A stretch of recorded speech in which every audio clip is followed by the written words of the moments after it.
People are not just anti-vax because they want to be. It's because we haven't created a space for people to question and be hesitant. And so they have to choose a camp. Welcome to today's episode of The Medical Disruptor, the show where we challenge outdated medical norms and redefine what true wellness looks like. I'm bringing you the innovators, the boundary breakers, and the trailblazers who refuse to accept the status quo. These disruptors are revolutionizing the way we approach wellness so you can feel better, live healthier, and take back control of your health. Let's dive in. On today's episode, we have Dr. K, and you're going to see that I said it wrong in the intro, but it's correct in the description. And I actually cried at the end. He's a pediatrician that went rogue, which means he went right. And he realized that there was so much more that he could do for his patients. We talk about mold, we talk about autism, we talk about vaccines, and everything you need to know if your kid is struggling. You don't want to miss this one. Dr. Pejman Kitaraei. Did I get it right? That's close enough. That's perfect. No. Tell me one more time. I want to give it the respect it deserves. Kitaraei. Kitaraei. Okay. I'm leaving all this in so everybody should know I messed it up. Dr. Pejman Kitaraei, thank you so much for being here. It's my pleasure and honor to be here. Thank you. And moving forward, I'm going to call you Dr. K and I'm Dr. E, and that's that. That sounds fabulous. That Great. Sounds fabulous. Thanks. Dr. K, I'm so excited to talk to you. Anyone listening is going to love this topic. But we have to start with a little bit of narrative because this is called The Medical Disruptor. And most of my guests started off on one path and then had a moment and they were like, oof, I think I need to turn left or right, whatever. Can you tell us how you started out? Yeah, it was actually in my residency that I just intuitively felt that there was something missing. Back then, I had no idea what holistic or integrative medicine was. And I mean, this is, to give you context, this was in 2006, 2007. So this is way before holistic medicine was even a thing. And I mean, like probiotics were even, questioned. Yes. The dinosaurs. Probiotics? What is that? What is voodoo stuff, right? So this is a way, I'm dating myself, but it's a while ago. And, in my residency, I just couldn't help but notice these weird anomalies. And, a story that I share is I still remember this guy. He was this sweet teenager, Hispanic boy, was playing soccer, slipped, got a cut in his knee. Within 12 hours, his knee blew up. Within 36 hours, he passed away because of disseminated sepsis. And, everyone was just, they shrugged their shoulders and they're like, oh, well, yeah, we didn't give him antibiotics in time and that's why he died. And, it was weird because I was like, in this moment, I'm like, wait a second, how many times have I cut my own knee and I haven't died? And there were many of these moments where I just couldn't help but stand back and say, this is just friggin' weird. Like, this doesn't make sense. And if this system can't make sense of this, then someone has to be able to make sense of this. And that's what started me off in this journey of, holistic and integrative medicine to really find answers. And, fast forward now, 2025, I'm still looking for answers. It's interesting to say that. First, the context, I think a lot of our audience were so immersed with social media, like integrative and holistic and anything else, and everyone has something to say, that we can't imagine a time where it wasn't like that. When I got into this a million years ago, when my wife was sick and there was no option. So when someone offers it to you, I was like, you must be crazy. None of it makes sense. So it's hard for people to imagine that there was a time where it wasn't like this on the internet. You had to search under rocks and you had to be willing to be called crazy. Yeah, right? Yeah. Here's a funny story. We were rounding, so that this was in my third year of residency. We were in the ICU rounding as a team, and one of the senior pulmonology attendings literally looked at me in front of the entire group, and she's like, Pejman, are you still doing that voodoo stuff? And here I am, all of a sudden, I'm like, huh? Here out voodoo stuff. Yeah, but that was the mindset. Back then, if you said, hey, this kid's got, gut issues and has been put on antibiotics, let's give him some probiotics. These attendings would look at you like, what are you talking about? What is it? What is a microbiome? That's ridiculous. I have to say, there's a lot of it still now. There's a lot of indoctrination around, like, there's evidence-based medicine, and that's it. It's the gold standard. Everything else is subpar. Um, okay, so you had this aha moment, and then when you started practicing, did you practice right away? And did you start off in like a kind of normative practice, or did you start right away doing something different? I mean, I was still doing Gen Peds at the time. I was still rounding in the hospital, but God bless him, my institution, Loma Linda, they're faith based. They're more open. As they got wind that I was interested in this stuff, they're like, "Sure, open your holistic medicine clinic." And like I had No just started way. my fellowship at the University of Arizona, so I didn't know squat.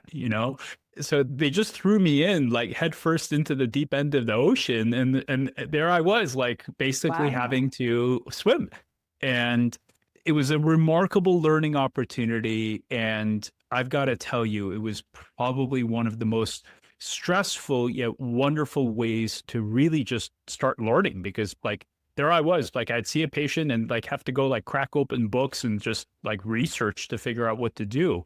But it was invaluable as an opportunity to learn. And find the one article that no one looks at that someone talked about, Mhm. right? And I mean, I do think in general with holistic functional, you kind of, the patients drive the learning. Someone comes in, you're like, well, none of this worked. Why Yep. didn't it work? Yep. It's the ultimate, it's interesting, right? Because that's the ultimate science, but yet there's no studies around it, yet it consistently works. Interesting. Okay, so how did you make your way into the world of mold? Good question. So this is about now 7, 8 years ago. You know, I thought I knew about mold. I thought I was aware of what mold was. And very long story short, I was totally clueless. And it was actually one of my patients. It was one family whose boy, he was probably about 7 at the time, was having these weird psychiatric manifestations, which we now call, PAN. So high anxiety, aggression, irritability, totally dysregulated, falling apart, and, totally normotypic kid. And we had tried everything under the sun to help him, and he just wasn't responding. And this mom is like, "Hey, I found this guy, Neil Nathan, who has now become one of my wonderful friends and mentors. And he is talking about mold, and we did a urine test and it looked terrible, but she ended up pushing and got a appointment with him. And she's like, "Hey, you want to join this call?" I'm like, "Sure." Sure. I don't know what the hell I'm doing. Like, clearly none of my stuff has worked. Why not? Right. And it was literally that moment that I met Neil, and he looked at the case. He's like, "Yep, this is mold." Fast forward. Turns out they were living in horrendous amounts of mold. Mom got out and kid got better just by moving out. Oh my And God. yeah, I'm, it opened I'm my eyes. it opened your eyes. I have to unpack this because so much was said right now. And like for you and I, it's like, yes, of course.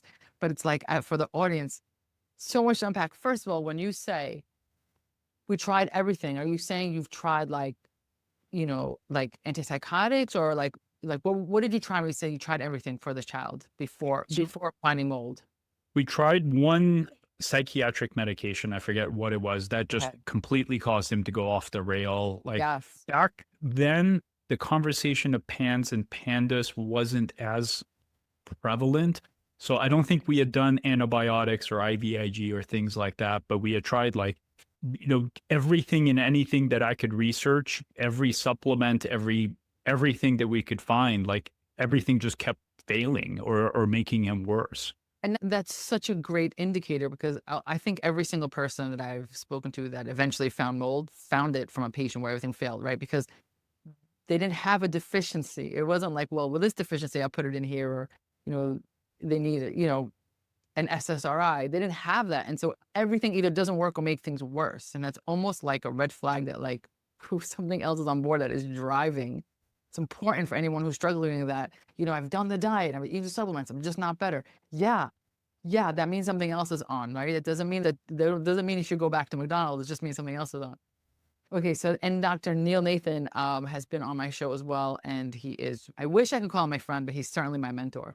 He's just. If anyone doesn't know Neil Nathan from our previous podcast, please buy his book. We're not selling it. We don't make money from it. Just buy the book, and your life will change.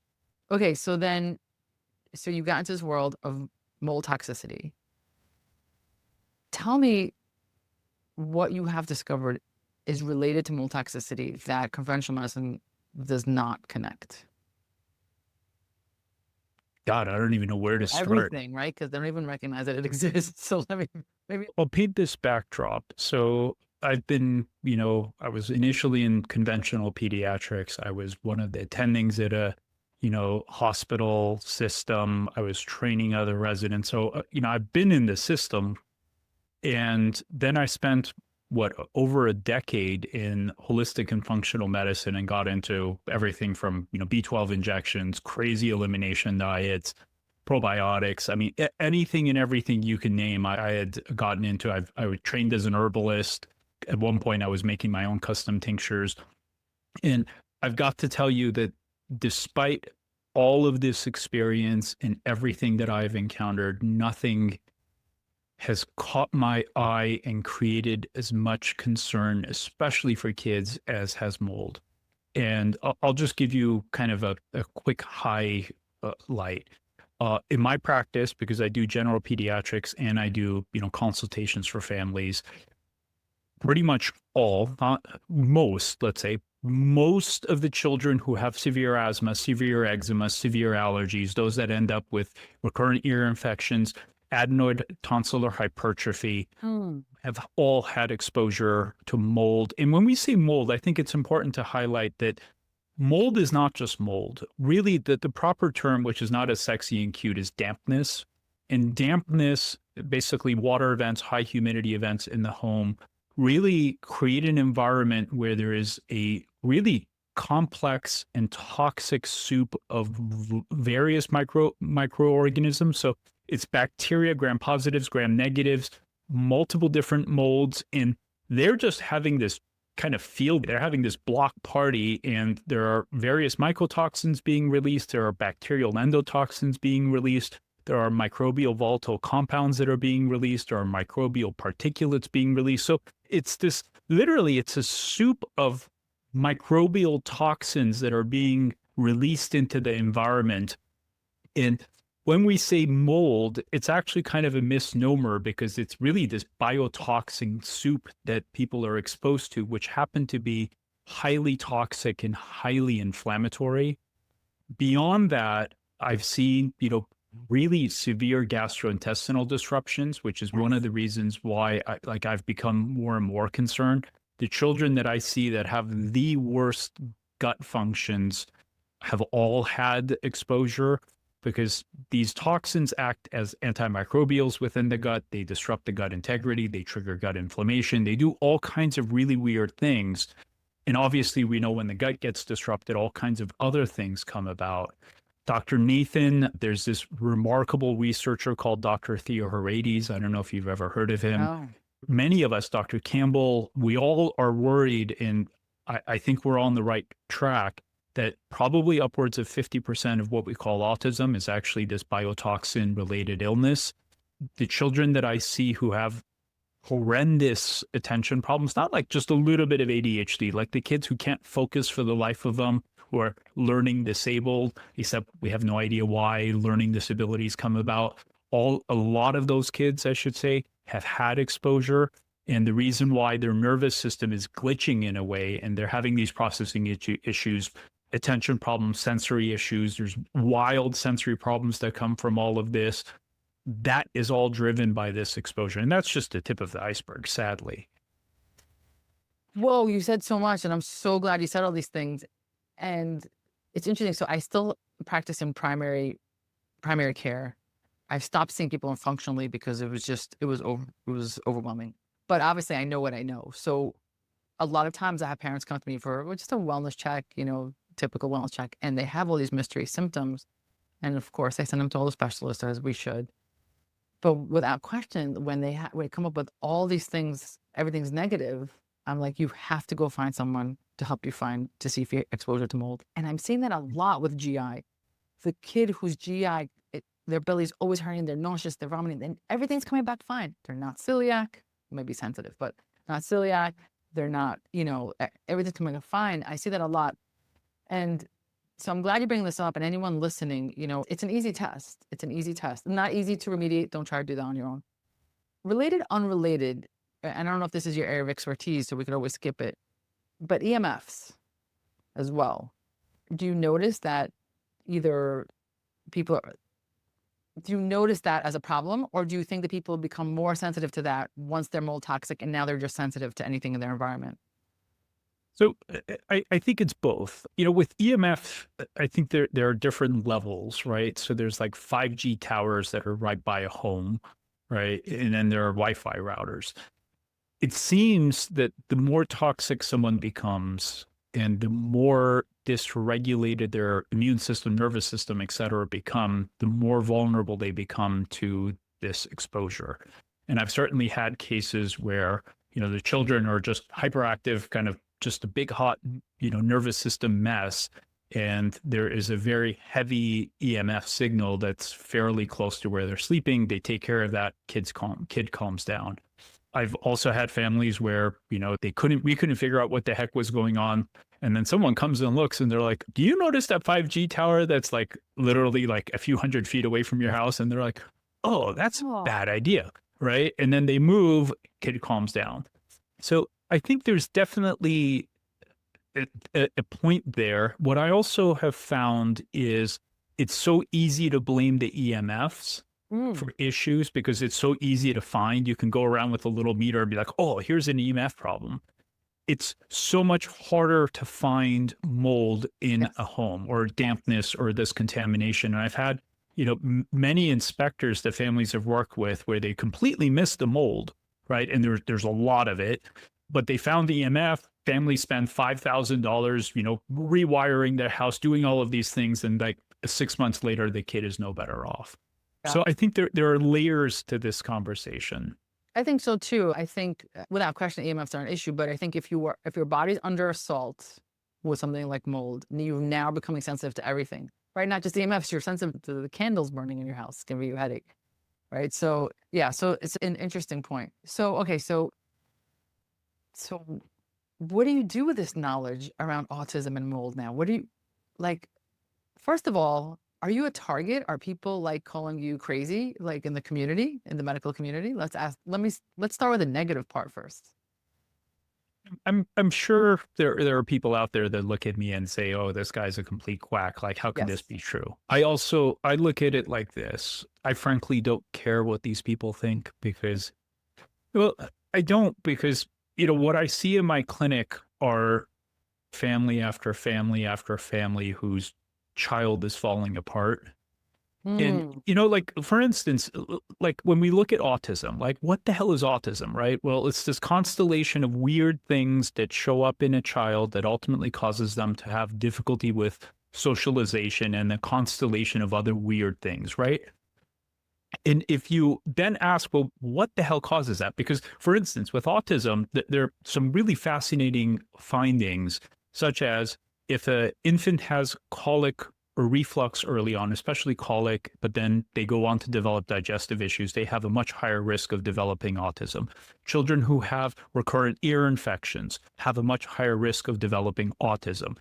Children whose family members, not just mom, family members have allergies have a much higher risk of developing autism. Like if you just look at those things and you're like, well, what the hell would cause colic and reflux, food intolerances, food aversions, family history of allergies? There's only one thing that can explain that. And then when you then dissect the pathophysiology of autism, and this is where Dr. Kitaraei, I think, has done a remarkable job, amongst others. And what they teach us is when you get weird neuroactivation, neuroimmune activation, central mast cell activation, microglial activation. So basically the immune cells of the brain just go nuts. That is actually one of the most significant root causes of autism, because when the immune system goes haywire, it basically starts derailing neuroplasticity, neurogenesis. Basically the neural circuitry just gets chopped apart. Right. And if we were to distill down what is one of the major findings of autism, it's exactly that, right? The neuroplasticity, neural signaling, neural circuits are all messed up. What would explain the weird sensory issues that these kids have, right? overwhelmed in loud environments. They're clumsy. They can't tolerate clothing. They have food aversions. What would explain that? Well, that is a histamine imbalance that's driven by the central mast cells. So if you reconstruct it and say, well, there's all of these really weird things that we find in autism, what can explain all of that? At least in my search, the one thing that can literally explain all of these things is this exposure. And if you look into the literature, what we also find is that these biotoxins, these mycotoxins, directly and also indirectly through the gut, are highly capable of triggering mast cell activity. They're highly capable of triggering microglial activation. And like colic early in life, when those babies are just completely like wired and you can't console them, you can't calm them, you have to bounce them and rock them for 15 hours. That's microglial activation, except it's happening Wow. in a 2-month-old, right? Why won't these babies calm down? Babies should poop, sleep, and eat, right? That's what Right. babies do, right? They're little Wow. blobs that just eat and poop and sleep, right? So when they're not, what is causing their little nervous systems to be so hyper? That's Wow. inflammation, right? Yeah, I never considered that because I don't see such a young age. I never considered that. Or colic just being like my system's on overload. I can't do it. Wow, that's amazing. That's amazing. I mean, we know that with our babies who are in withdrawal, who come from moms who are addicted, but never consider that here. That's amazing. That is so powerful. Sorry, I have to digest. That is amazing. And everything you're describing, like on the other side of the spectrum with Alzheimer's, we recently had Dr. Dale Bredesen here. I don't know if you're familiar with his work. Yeah, of course. Yeah. It's the same thing. I mean, it's like this back to, mold toxicity is like, it's just this complete disruption, inflammation of the brain. And in that case, a reaction to try to protect the brain, causing the dementia and Alzheimer's. But nonetheless, like, so what is the resistance? Why isn't conventional medicine even recognizing this? Outside of mold causing you asthma, there's just a refusal to have this conversation. Why? It's an unknown, right? I mean, like if you were to take me 10 years ago and say, hey, Pejman, ADHD and all these things is tied to mold, I'd be like, what are you talking about? What are you talking about? No, it's food, it's this. Like I was guilty of it, and I was lucky enough to have that one mom that basically dragged me into this, right? Human nature is we tend to stick to what we know and we tend to stick to thoughts and ideas that are safe, right?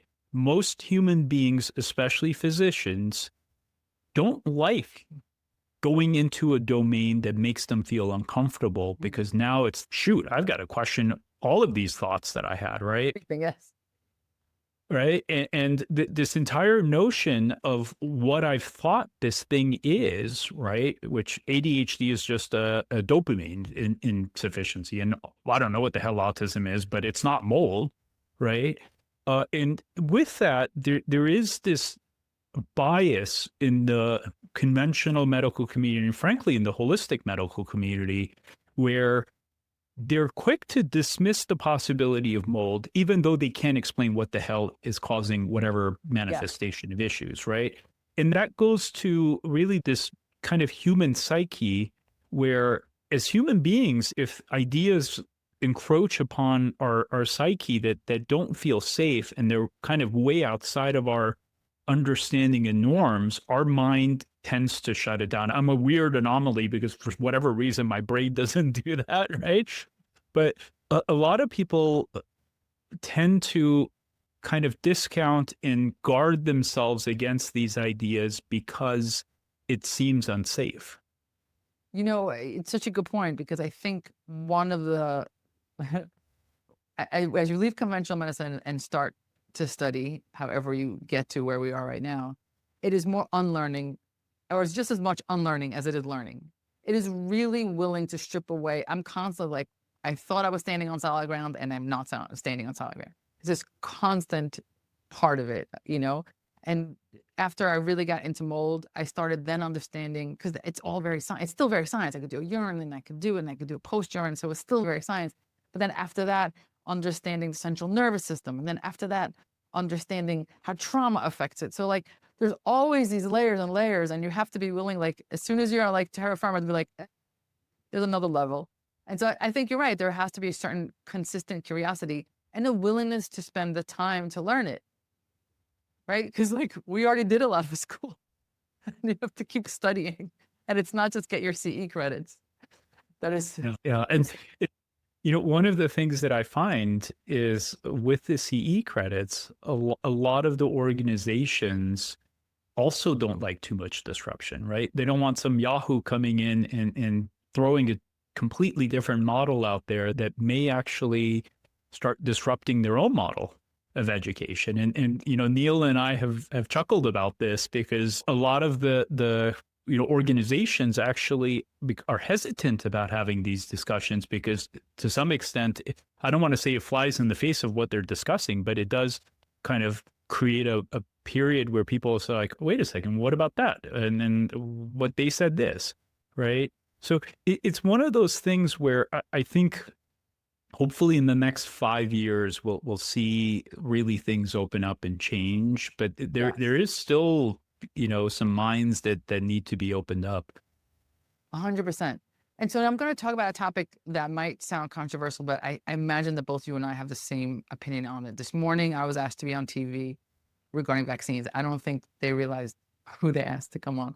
So, because they were talking about the drop in the rate. And I'm like, well, okay. So anyway, my take on it, and please tell me if you agree, is that while vaccines without question have saved millions of lives, there's no question about that.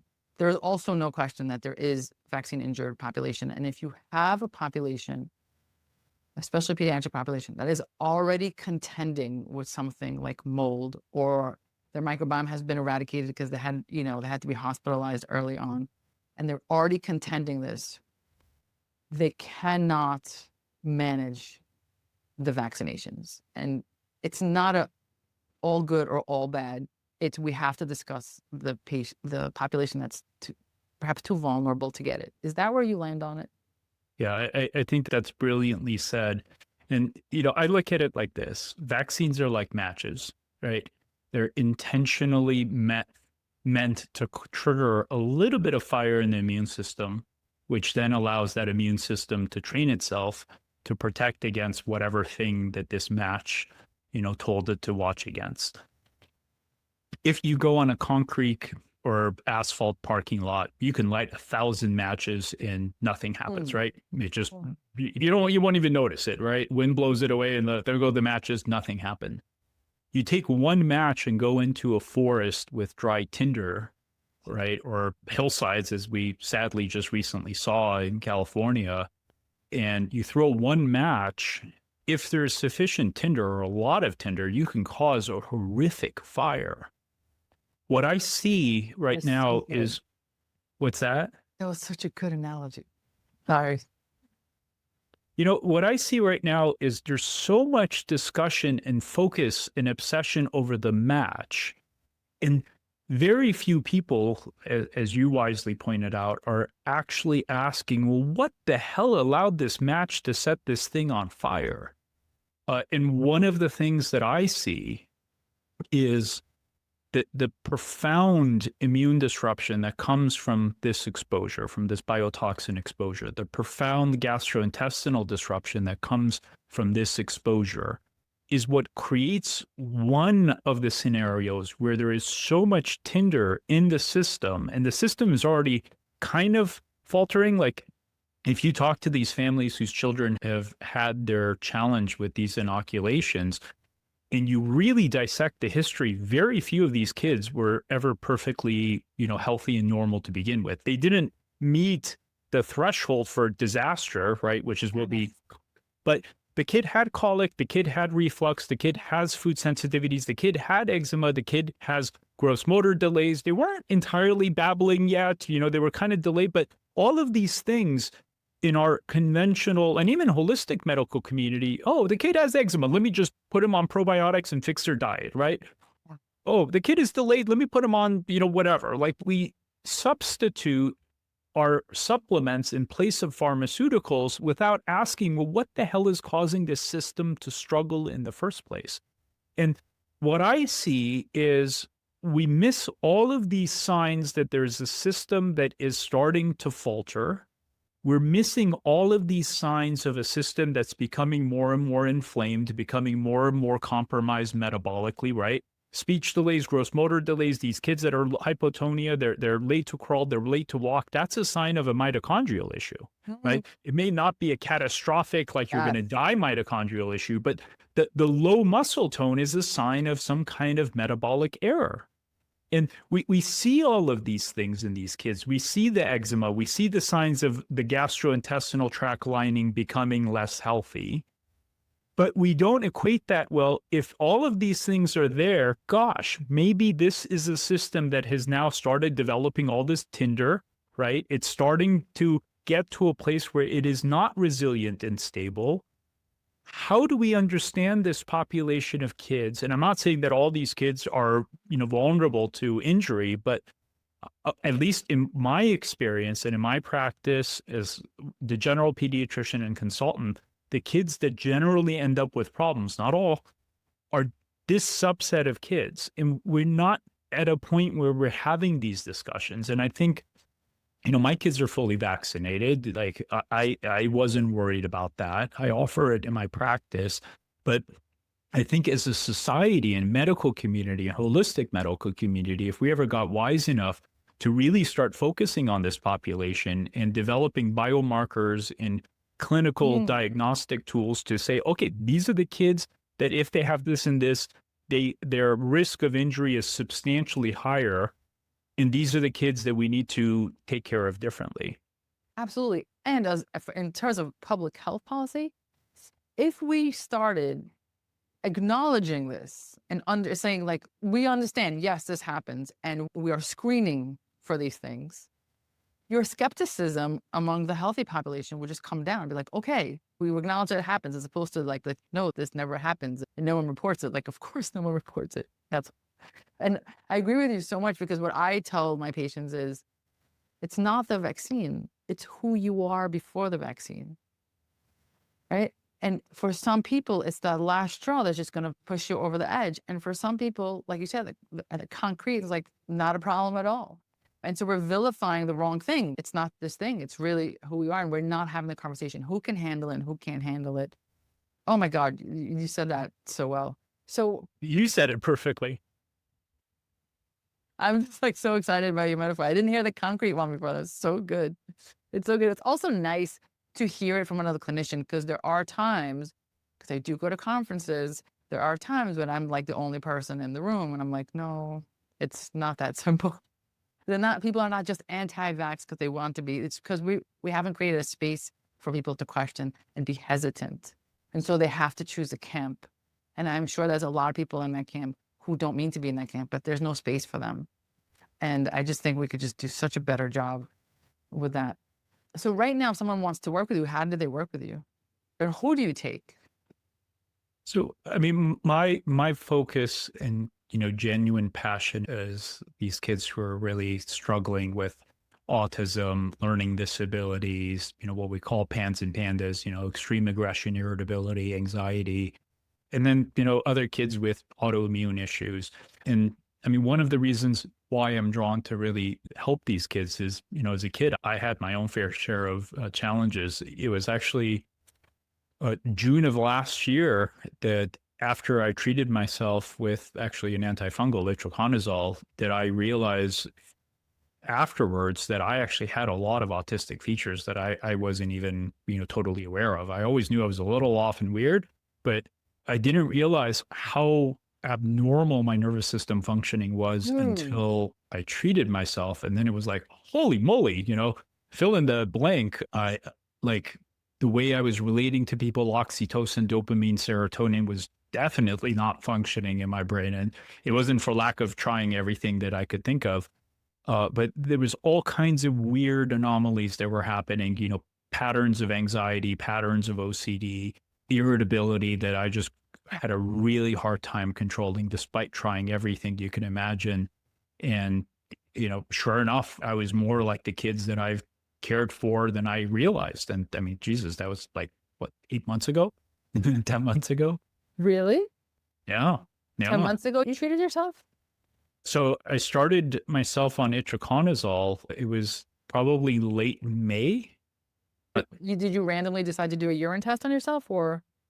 I mean, I had done testing before and, the levels never looked terrible. It was actually, there was an organic acid test that had some weird, subtle abnormalities. And then I actually tested my gut integrity through this company called KVMO.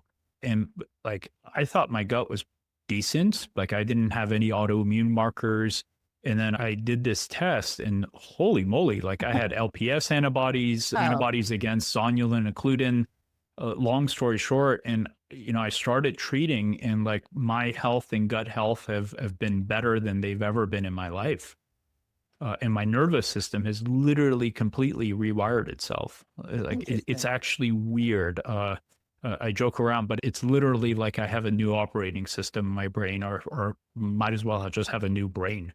That's it's amazing. Weird. And so you went straight for itraconazole. You didn't do like clay or chlorella. You just went straight antifungal. Is it because you weren't concerned because it was so mild, like you didn't think you would have like a bad reaction? No, I mean, like for years, this is another conversation in of itself, but for years, I tried clay, I tried charcoal, I tried cholestyramine, like I tried herbal antifungals of all kinds. Literally every product that I would come across, I'm like, let me try it on myself. Yeah, that's what I did too. In like I was taking, I don't know, a tablespoon or two of bentonite. I was taking, 2,000, 3,000 milligrams of activated charcoal, like a teaspoon of cholestyramine, so 5 grams of cholestyramine, each day. And I would feel a little bit better. It's not that I wasn't, but really, at least in the kids, what I came to realize is what we call mold toxicity in this biotoxin illness has very little to do with the actual mold toxins, and it has everything to do with the disruption within the gut. And at least in the kids, what I see, and the reason why the binders help, is what we're actually binding are probably bacterial endotoxins from the gut, much more than the actual mycotoxins and biotoxins that came from the environment. And in the kids that I take care of, I've gotten very aggressive and I'd say decent at addressing their gut permeability issues, addressing the gut inflammation, really getting as good as I can be in healing their gut and shifting the microbiome, the fungal makeup of the microbiome. And I mean, these kids, like the way they're transforming is remarkable. Wow. Like some of them literally in a few weeks, they go from aloof, aggressive, irritable to like making eye contact and wanting to play with their family members. Wow. That's amazing. So that's a really interesting point that the binders are actually picking up the LPS, though, right? Is that what you're saying? Like Yep. And then that's so fascinating and taking, wow. Okay. Quite an interesting perspective. Different than Neil Nathan's perspective, I imagine. Yeah. Interesting, but all roads lead to health, so it's fine, right? So it's great. Amazing. Okay, so is there a big waiting list to see you at this point, or can people still make appointments? I mean, there's a little bit of a wait list, but we're trying our best to help as many people as we can. I have a wonderful PA that's helping for families that are out of state. I have some docs that I've trained that I have a good relationship with that I'm working with. So, I mean, my intention and goal is really to help as many people as I can, because I agree. I know there are so many kids and families who are struggling, and it breaks my heart. I agree. That is the reason why I do this podcast. I don't sell anything on this podcast. I have no CTAs. It doesn't lead to a lead magnet. It's really about spreading the message. My wife thinks I'm crazy because it does take time, energy, and resources. But the more, because each time I have a different disruptor on, someone else can, in a different part of the country, can be like, oh my God, there's something for me or my child. So spreading the message is really, and treating as many people as we can is so important. And I thank you so much for doing that. Is there anything else you want to tell our mutual audience before we depart? I'd love to leave the audience with this, which is one, if in your heart you feel that there's something wrong and things are not making sense, even if you have been told that you're wrong and you shouldn't question things, you absolutely should. Follow your heart, follow your intuition. It will lead you to the answers you're looking for. And when you do find those answers, the most remarkable healings are possible. Like, I wouldn't be here. I wouldn't have invested, my entire professional career in understanding this if I didn't see the kind of changes that I have in these kids.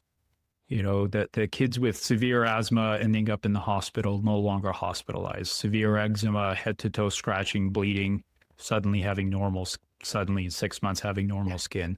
The autistics, the aggressives, like calming down, feeling better, doing better. The kids who were failing out of school, now thriving in school. Like, these kinds of transformations are possible. And it just starts with you asking the questions and following your intuition and heart. And that, to me, is the most important thing. Oh, honestly, I got teary with your question, with your answer. I'm sorry, because it really is just keep believing someone out there has the right toolbox. Just because the person you're talking to doesn't have the right toolbox doesn't mean what you're experiencing is not real. Keep going. Oh, that's so good. Whew. Dr. K, what a great session. Thank you so much for this. Oh, my pleasure. My pleasure. Thank you for creating the space and, getting this information out there. And, like, that's what I admire the most. Like, you're putting in all this time, all this energy to just make the world a better place and help these poor people who are looking for answers. For answers, yes. And thank you for being a space where they can go to. Thank you for your time. My pleasure. Thank you for tuning into the Medical Disruptor. If today's conversation resonated with you and you're ready to dig deeper, my book is a perfect place to start. You can find it on drefratlamandre.com/book. And if you want more, you can find a whole bunch of free videos in my library on the website as well. If you're interested in working with me one-on-one, please apply to my waiting list. And if you're a nurse practitioner looking for courses to level up your clinical confidence, visit my website at egprep.com. No matter what, don't forget to subscribe, share this episode, and leave a review. It helps us reach more disruptors like you. Until next time, keep questioning, keep learning, and keep disrupting.